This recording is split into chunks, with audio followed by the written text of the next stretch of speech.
नमस्कार दोस्तों, PMS IQ study YouTube channel में आप सभी का एक बार फिर से मैं प्रवीण सत्संगी सर बहुत बहुत स्वागत करता हूं। दोस्तों, आज की एक और वीडियो हम लेकर आ गए हैं रेलवे ग्रुप डी 2026 की परीक्षा के लिए अति महत्वपूर्ण समान ज्ञान व समान विज्ञान के प्रश्नों का। जी हां दोस्तों, आज की वीडियो में भी हम लोग देखने वाले हैं top most important GK GS के प्रश्न जो आगामी रेलवे ग्रुप डी की परीक्षा के लिए बहुत ही महत्वपूर्ण होने वाले हैं। तो आप सभी से एक रिक्वेस्ट करूंगा कि इस वीडियो को आप लोग अंत तक जरूर देखें, एक एक प्रश्न को अच्छे से समझें और याद करें। तो चलिए दोस्तों, वीडियो को शुरू करते हैं। पहला प्रश्न है, फुलहर झील किस राज्य में स्थित है? तो दोस्तों, इसका सही उत्तर आप लोग याद रखेंगे ऑप्शन ए, उत्तर प्रदेश राज्य में स्थित है। आप लोग याद रखेंगे फुलहर झील किस राज्य में स्थित है, तो आप लोग याद रखेंगे ऑप्शन ए, उत्तर प्रदेश राज्य में स्थित है। ऑप्शन ए हमारा बिल्कुल सही उत्तर होगा। चलिए अगला प्रश्न देखते हैं। अगला प्रश्न है, त्रिपिटक ग्रंथ किस धर्म से संबंधित है? दोस्तों, बतानी है कि त्रिपिटक ग्रंथ किस धर्म से संबंधित है, तो आप लोग याद रखेंगे बौद्ध धर्म से संबंधित है। जी हाँ दोस्तों, त्रिपिटक ग्रंथ किस धर्म से संबंधित है, तो आप लोग याद रखेंगे ऑप्शन बी, बौद्ध धर्म से संबंधित है। बौद्ध धर्म का दोस्तों सबसे पवित्र ग्रंथ है त्रिपिटक। आप लोग याद रखेंगे ऑप्शन बी, बौद्ध धर्म। चलिए अगला प्रश्न देखते हैं। अगला प्रश्न है, जम्मू कश्मीर स्थित पुलवामा हमला भारत में कब हुआ था? दोस्तों, बतानी है कि जो पुलवामा जम्मू कश्मीर में स्थित है, पुलवामा हमला कब हुआ था, तो आप लोग याद रखेंगे इसका सही उत्तर होगा ऑप्शन डी, 14 फरवरी 2019 को। जी हाँ दोस्तों, ऑप्शन डी हमारा बिल्कुल सही उत्तर होगा। 14 फरवरी 2019 को दोस्तों पुलवामा अटैक हुआ था। आप लोग याद रखेंगे ऑप्शन डी, 14 फरवरी 2019। चलिए अगला प्रश्न देखते हैं। अगला प्रश्न है, मिर्गी रोग शरीर के किस अंग को प्रभावित करता है? दोस्तों, बतानी है कि मिर्गी रोग हमारे शरीर के किस अंग को इफेक्ट करता है, प्रभावित करता है, तो आप लोग याद रखेंगे तंत्रिका तंत्र यानी कि नर्वस सिस्टम को प्रभावित करता है। मिर्गी रोग आप लोग याद रखेंगे किस अंग को प्रभावित करता है, तो दोस्तों पूरे नर्वस सिस्टम को प्रभावित करता है। नर्वस सिस्टम यानी कि तंत्रिका तंत्र को प्रभावित करता है। ऑप्शन सी राइट आंसर होगा, सही उत्तर होगा। चलिए अगला प्रश्न देखते हैं। अगला प्रश्न है, सेशेल्स द्वीप समूह कहाँ स्थित है? दोस्तों, बतानी है कि सेशेल्स द्वीप समूह कहाँ स्थित है, तो आप लोग याद रखेंगे ऑप्शन ए, हिंद महासागर में स्थित है। जी हाँ दोस्तों, सेशेल्स द्वीप समूह कहाँ स्थित है, तो आप लोग याद रखेंगे हिंद महासागर में स्थित है। ऑप्शन ए हमारा बिल्कुल सही उत्तर होगा। चलिए अगला प्रश्न देखते हैं।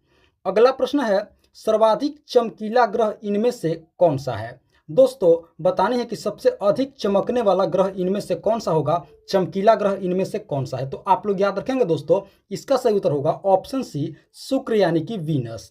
जी हाँ दोस्तों, शुक्र जो ग्रह है दोस्तों सबसे चमकीला ग्रह है। आप लोग याद रखेंगे ऑप्शन सी, शुक्र ग्रह।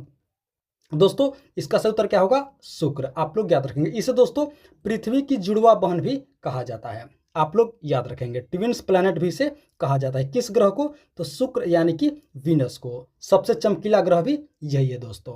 चलिए अगला प्रश्न देखते हैं। अगला प्रश्न है, सर्वाधिक चमकीला तारा इनमें से कौन सा होगा? देखिए दोस्तों, अब बात हो रही है कि सबसे अधिक चमकने वाला तारा कौन सा है, तो आप लोग याद रखेंगे दोस्तों सबसे अधिक चमकने वाला तारा है ऑप्शन बी, साइरस। जी हाँ दोस्तों, आप लोग याद रखेंगे सबसे अधिक चमकने वाला, सर्वाधिक चमकने वाला तारा कौन सा है, तो आप लोग याद रखेंगे साइरस नामक दोस्तों तारा सबसे अधिक चमकने वाला है। Option B, Sirius. दोस्तों, इसे कैनिस मेजरिस भी कहा जाता है। आप लोग याद रखेंगे क्या कहा जाता है, कैनिस मेजरिस। सर्वाधिक चमकने वाला तारा है दोस्तों। तो ऑप्शन बी हमारा क्या होगा, सही उत्तर होगा, राइट आंसर होगा। चलिए अगला प्रश्न देखते हैं। अगला प्रश्न है, कामसूत्र की रचना किसने की थी? बतानी है दोस्तों कि कामसूत्र के रचयिता कौन थे, कामसूत्र नामक पुस्तक की रचना किसने की थी, तो आप लोग याद रखेंगे दोस्तों इसका सही उत्तर होगा ऑप्शन डी, वात्स्यायन। जी हाँ दोस्तों, ऑप्शन डी कामसूत्र के रचयिता कौन है, तो आप लोग याद रखेंगे वात्स्यायन है दोस्तों। ऑप्शन डी हमारा बिल्कुल राइट आंसर होगा, सही उत्तर होगा। चलिए अगला प्रश्न देखते हैं। अगला प्रश्न है, ऋग्वेद के अनुसार सबसे पवित्र नदी किसे माना गया है? दोस्तों, बतानी है कि जो सबसे प्राचीन वेद है ऋग्वेद, इस वेद के अनुसार सबसे पवित्र नदी किस नदी को माना गया है? तो आप लोग याद रखेंगे दोस्तों, इसका सही उत्तर होगा ऑप्शन डी, सरस्वती नदी को। जी हाँ दोस्तों, ऋग्वेद के अनुसार सबसे पवित्र नदी कौन सी है? तो आप लोग याद रखेंगे सरस्वती नदी है। ऑप्शन डी हमारा बिल्कुल सही उत्तर होगा ऋग्वेद के अनुसार। चलिए अगला प्रश्न देखते हैं। अगला प्रश्न है, ऋग्वेद में सबसे अधिक उल्लेखित नदी कौन सी है? दोस्तों बतानी है कि ऋग्वेद में किस नदी को सबसे ज्यादा उल्लेख किया गया है, किस नदी के बारे में सबसे ज्यादा उल्लेख किया गया है ऋग्वेद में? तो आप लोग याद रखेंगे दोस्तों, इसका सही उत्तर होगा ऑप्शन सी, सिंधु नदी। जी हाँ दोस्तों, ऋग्वेद में सबसे अधिक किस नदी को उल्लेख किया गया है, किस नदी को उल्लेखित किया गया है? तो आप लोग याद रखेंगे ऑप्शन सी, सिंधु नदी इसका सही उत्तर होगा। चलिए अगला प्रश्न देखते हैं। अगला प्रश्न है, बूंदी उत्सव भारत के किस राज्य में मनाया जाता है? बतानी है दोस्तों कि बूंदी उत्सव भारत के किस राज्य में मनाया जाता है? तो आप लोग याद रखेंगे ऑप्शन सी, राजस्थान में मनाया जाता है। जी हाँ दोस्तों, बूंदी उत्सव भारत के किस राज्य में मनाया जाता है? तो आप लोग याद रखेंगे राजस्थान में मनाया जाता है। ऑप्शन सी हमारा बिल्कुल सही उत्तर होगा दोस्तों। चलिए अगला प्रश्न देखते हैं। अगला प्रश्न है, एशियाई विकास बैंक का मुख्यालय कहाँ स्थित है? दोस्तों बतानी है कि ये एशियाई विकास बैंक यानी कि दोस्तों एशियन डेवलपमेंट बैंक, इसका हेडक्वार्टर कहाँ स्थित है? तो आप लोग याद रखेंगे ऑप्शन बी, मनीला में। जी हाँ दोस्तों, एशियाई विकास बैंक यानी कि एशियन डेवलपमेंट बैंक की मुख्यालय कहाँ स्थित है, हेडक्वार्टर कहाँ स्थित है? तो आप लोग याद रखेंगे मनीला में, जो दोस्तों फिलीपींस की राजधानी है। ये भी आप लोग याद रखेंगे, फिलीपींस की राजधानी मनीला में एशियाई विकास बैंक का मुख्यालय स्थित है। ऑप्शन बी हमारा बिल्कुल सही उत्तर होगा। चलिए अगला प्रश्न देखते हैं।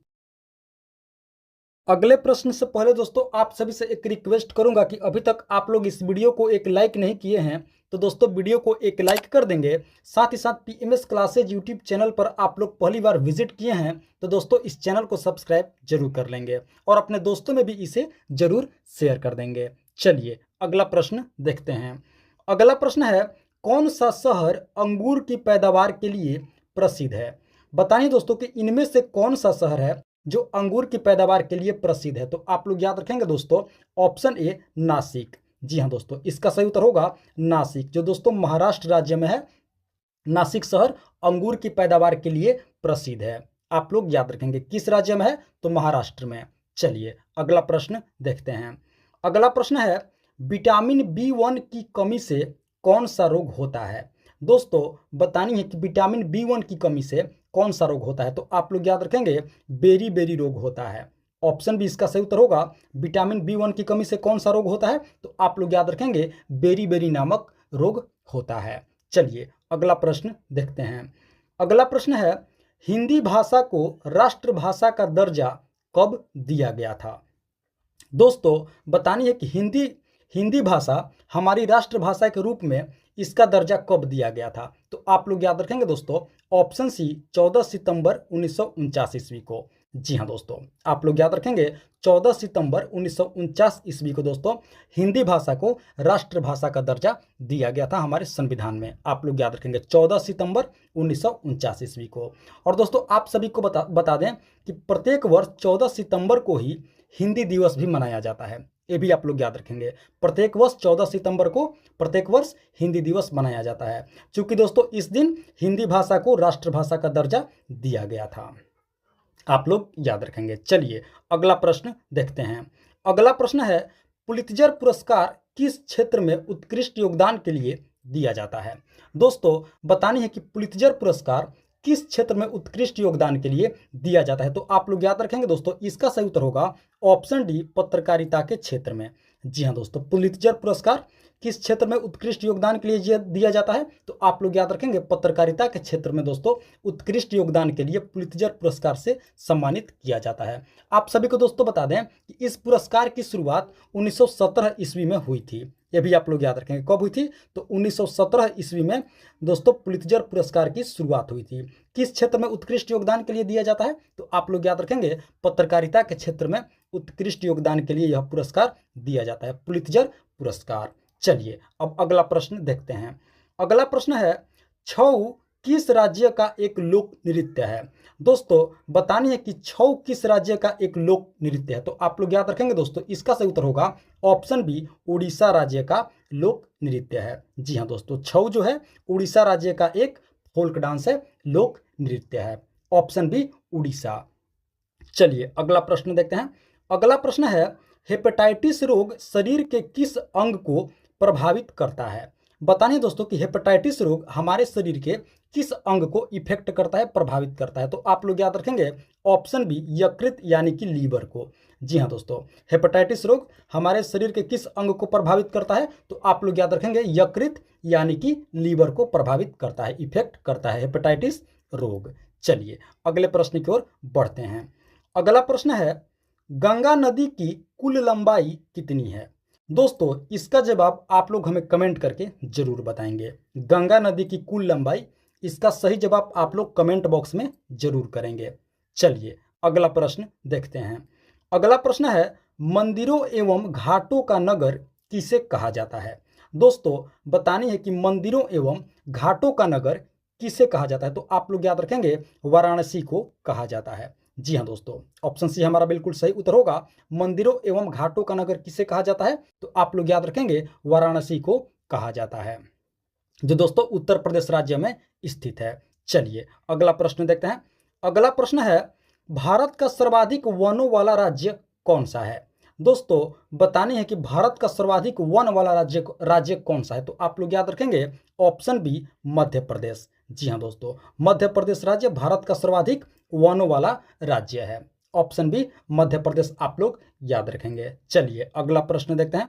अगला प्रश्न है, निम्न में से कौन सा जीव अपने त्वचा के माध्यम से श्वास लेता है? दोस्तों बतानी है कि इनमें से कौन सा जीव अपने त्वचा के माध्यम से क्या करता है, सांस लेता है? तो आप लोग याद रखेंगे दोस्तों, इसका सही उत्तर होगा ए और सी, यानी कि मेंढक और केंचुआ। जी हाँ दोस्तों, मेंढक और केंचुआ दोस्तों अपने त्वचा के माध्यम से सांस लेते हैं। तो हमारा सही उत्तर क्या होगा? ऑप्शन डी, ए और सी, यानी कि मेंढक और केंचुआ अपने त्वचा के माध्यम से सांस लेते हैं। तो इसका सही उत्तर क्या होगा? ऑप्शन डी, ए और सी दोनों। चलिए अगला प्रश्न देखते हैं। अगला प्रश्न है, काराकोरम दर्रा कहाँ स्थित है?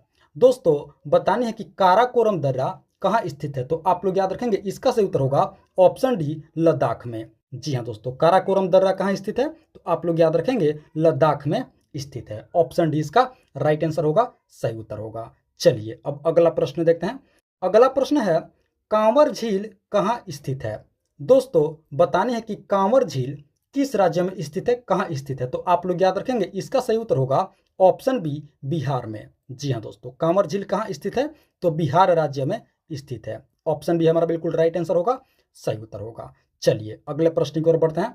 अगला प्रश्न है, मैथिली शरण गुप्त को राष्ट्र कवि की उपाधि उनकी किस रचना के लिए मिली थी?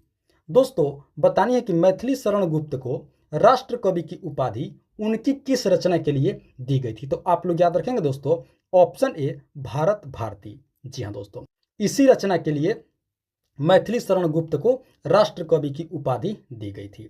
कौन सी रचना थी? तो आप लोग याद रखेंगे ऑप्शन ए, भारत भारती। मैथिली शरण गुप्त को राष्ट्र कवि की उपाधि इसी रचना के लिए दोस्तों उनको दी गई थी। चलिए अगला प्रश्न देखते हैं। अगला प्रश्न है, किसके शासन काल में मलिक मोहम्मद जायसी ने पद्मावत की रचना की थी?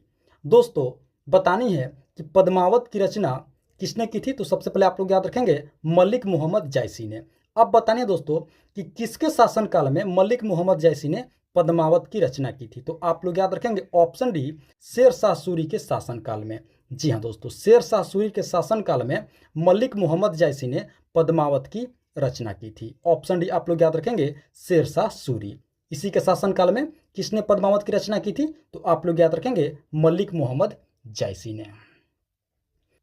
तो दोस्तों ये थी हमारी आज की रेलवे ग्रुप डी 2026 की परीक्षा के लिए अति महत्वपूर्ण समान ज्ञान व समान विज्ञान के प्रश्नावली वीडियो।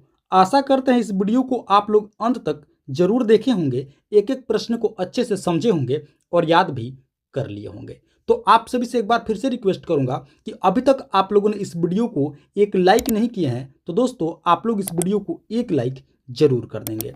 साथ ही साथ PMS IQ study YouTube channel पर आप लोग पहली बार विजिट किए हैं तो दोस्तों इस चैनल को भी आप लोग जरूर से जरूर सब्सक्राइब करेंगे इसी तरह का महत्वपूर्ण व जेन्युइन प्रश्नावली वीडियो प्रतिदिन देखने के लिए। और दोस्तों आप लोग हमें कमेंट करके जरूर बताएंगे कि प्रश्न वीडियो आप लोगों को कैसी लगी, प्रश्न का लेवल कैसा था, कहीं कोई त्रुटि है तो उसका भी आप लोग हमें कमेंट करके जरूर बताएंगे। तो फिलहाल दोस्तों इस वीडियो में इतना ही, मिलते हैं एक और मोस्ट इंपॉर्टेंट वीडियो लेकर के, तब तक के लिए आप सभी का बहुत बहुत धन्यवाद। जय हिंद दोस्तों।